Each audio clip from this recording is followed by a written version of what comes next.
Hi friends, welcome to V kitchen. ನಾನಿವತ್ತು ಮೆಂತ್ಯ ಬಾತ್ ಮಾಡೋಣ ಅಂದ್ಕೊಂಡಿದ್ದೀನಿ ಬೆಳಿಗ್ಗೆ ತಿಂಡಿಗೆ.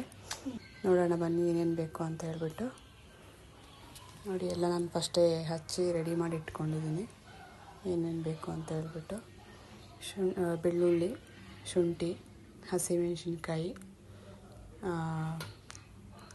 ಕಾಯಿ ತುರಿ ತೊಗೊಂಡಿದ್ದೀನಿ, ಒಂದು ಸ್ವಲ್ಪ ಚಕ್ಕೆ ತೊಗೊಂಡಿದ್ದೀನಿ, ಲವಂಗ, ಏಲಕ್ಕಿ, ಮರಾಠಿ ಮೊಗ್ಗು, ಮೆಂತ್ಯ ಸೊಪ್ಪು, ಹಚ್ಚಿಟ್ಕೊಂಡಿರೋ ಟೊಮೊಟೊ ಒಂದೆರಡು, ನೆನೆಸಿಟ್ಟಿರೋ ಬಟಾಣಿ, ಅಕ್ಕಿ ತೊಗೊಂಡಿದ್ದೀನಿ.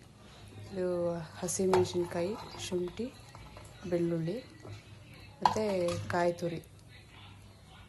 ನೋಡಿ, ಕಾಯಿ ಏನು ಜಾಸ್ತಿ ಹಾಕ್ಕೊಳ್ಳೋದು ಬೇಡ, ಸ್ವಲ್ಪ ಹಾಕ್ಕೊಂಡ್ರೆ ಸಾಕು. ಒಂದು ಅರ್ಧ ಹೋಳು ಬರುತ್ತಲ್ಲ ಕಾಯಿ, ಅದನ್ನು ಅಷ್ಟು ಹಾಕ್ಕೊಂಡ್ರೆ ಸಾಕು. ಜಾಸ್ತಿ ಹಾಕ್ಕೊಂಡ್ರೆ ಇದು ಮಸಾಲೆ ಜಾಸ್ತಿ ಆಗಿಬಿಡುತ್ತೆ. ಒಂದು ನೋಡಿ, ಈರುಳ್ಳಿ ಅಷ್ಟು ಒಗ್ಗರಣೆಗೆ ಹಚ್ಚಿಟ್ಕೊಂಡಿದ್ದೀನಲ್ಲ ಅದರಲ್ಲಿ ಒಂದು ಸ್ವಲ್ಪ ತೆಗೆದು ಹಾಕ್ಕೊಂಡಿದ್ದೀನಿ. ಇಷ್ಟು ರುಬ್ಕೊಂಡ್ರೆ ಸಾಕು, ಇದಕ್ಕೆ ಜಾಸ್ತಿ ಏನು ರುಬ್ಬೋದು ಬೇಡ. ಒಂದು 4 ಸ್ಪೂನ್ ಎಣ್ಣೆ ಹಾಕ್ಕೊತಾ ಇದ್ದೀನಿ ಕುಕ್ಕರ್ಗೆ.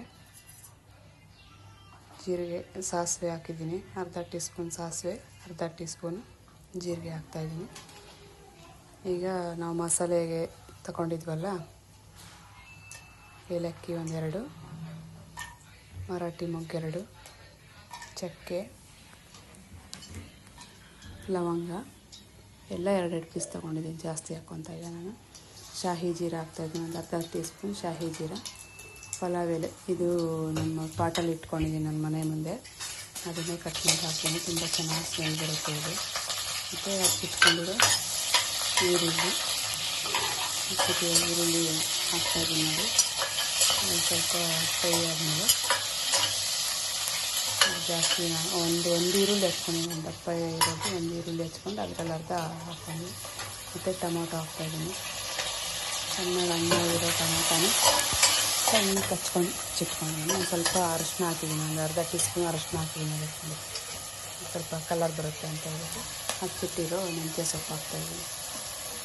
ಆ ಮೆಂತ್ಯ ಸೊಪ್ಪಿಗೆ ಈಗ ನಾನು ರುಚಿಗೆ ತಕ್ಕಷ್ಟು ಉಪ್ಪು ಹಾಕ್ಕೊತೀನಿ. ಇದು ಜಾಸ್ತಿ ಏನು ಮಸಾಲೆ ನಾನು ಆ್ಯಡ್ ಮಾಡ್ತಾಯಿಲ್ಲ ಫ್ರೆಂಡ್ಸ್. ಇದು ಜಾಸ್ತಿ ಮಸಾಲೆ ಹಾಕಿದ್ರೆ ಗಂಟಲಲ್ಲಿ ಒಂಥರ ಆಗುತ್ತೆ ಅಂತ ಹೇಳ್ಬಿಟ್ಟು ಮಸಾಲೆ ಎಲ್ಲ ಜಾಸ್ತಿ ಹಾಕ್ತಿಲ್ಲ. ನೀವು ಎಲ್ಲರ ಮನೆಯಲ್ಲೂ ಮಾಡ್ತಾರೆ ಮೆಂತ್ಯ ಬಾತು, ಪ್ರತಿ ಮನೆಯಲ್ಲೂ ಮಾಡ್ತಾರೆ.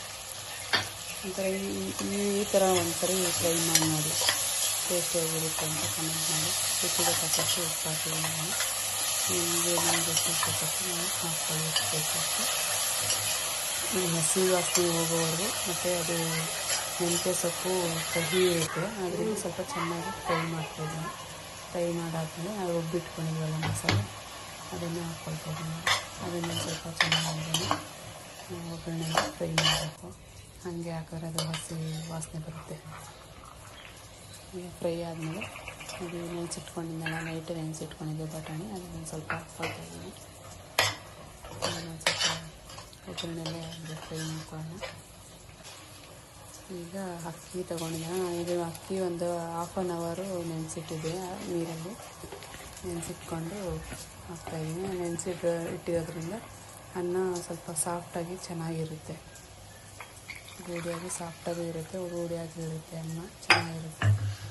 ಈಗ ಅದು ನಾವು ಅಕ್ಕಿ ತೊಗೊಂಡಿರೋ ಮೆಜರ್ಮೆಂಟ್ಗೆ ನೀರು ಹಾಕ್ಕೊಳ್ತಾ ಇದ್ದೀನಿ ನಾನು. ನೀವು ಒಂದ್ಸರಿ ನಿಮ್ಮ ಮನೇಲಿ ಈ ಥರ ಮಾಡಿ ನೋಡಿ ಫ್ರೆಂಡ್ಸ್, ಹೇಗೆ ಬಂತು ಅಂತ ನಮಗೆ ಕಮೆಂಟ್ ಮಾಡಿ. ಇದರಲ್ಲಿ ಏನಾದರೂ ಚೇಂಜಸ್ ಇದ್ದರೆ ಕಮೆಂಟ್ ಮಾಡಿ ಹೇಗಿದೆ ಅಂತ ಹೇಳ್ಬಿಟ್ಟು. ನೋಡಿ, ನಾನು ಮೆಜರ್ಮೆಂಟಲ್ಲಿ ನೀರು ಹಾಕ್ಕೊಳ್ತಾ ಇದ್ದೀನಿ. ಈಸಿ, ಬೇಗ ಆಗಿಬಿಡುತ್ತೆ ಇದು. ಬೆಳಗ್ಗೆ ತಿಂಡಿಗೆ ನಾನು ಬೇಗ ಫಾಸ್ಟಾಗಿ ಮಾಡಿಬಿಡ್ಬೋದು. ಈಗೆಲ್ಲ ಸ್ಕೂಲ್ ಓಪನ್ ಆಗಿದೆಯಲ್ಲ, ಬಾಕ್ಸ್ಗೆಲ್ಲ ಕಟ್ಟೋಕ್ಕೆ ಬೆಳಿಗ್ಗೆ ಎದ್ದು ಏನು ಮಾಡೋದಪ್ಪ. ನಾನು ಸ್ವಲ್ಪ ಅರ್ಧ ಟೀ ಸ್ಪೂನು ಗರಂ ಮಸಾಲ ಹಾಕ್ಬಿಟ್ಟು 2 ವಿಸಿಲ್ ಕೂಗಿಸಿದ್ದೀನಿ. ನೋಡಿ, ಎಷ್ಟು ಬೇಗ ಆಗೋಯಿತು ಮೆಂತ್ಯ ಬಾತು. ಈಗ ಮೆಂತ್ಯ ಬಾತು ರೆಡಿಯಾಗಿದೆ. ನೋಡಿ, ಜಾಸ್ತಿ ಮಸಾಲೆ ಹಾಕಿಲ್ವಲ್ಲ, ಅದರಿಂದ ಕಲರೆಲ್ಲ ಕಮ್ಮಿನೇ ಇರುತ್ತೆ. ನಮಗೆ ಮಸಾಲೆ ಕಮ್ಮಿ ಇರೋದ್ರಿಂದ ನಮಗೆ ಗ್ಯಾಸ್ಟ್ರಿಕ್ಕು ಇದೆಲ್ಲ ಡೈಜೆಷನ್ ಬೇಗ ಆಗುತ್ತೆ. ಮಸಾಲೆ ಐಟಮ್ ಎಲ್ಲ ಜಾಸ್ತಿ ನಾವು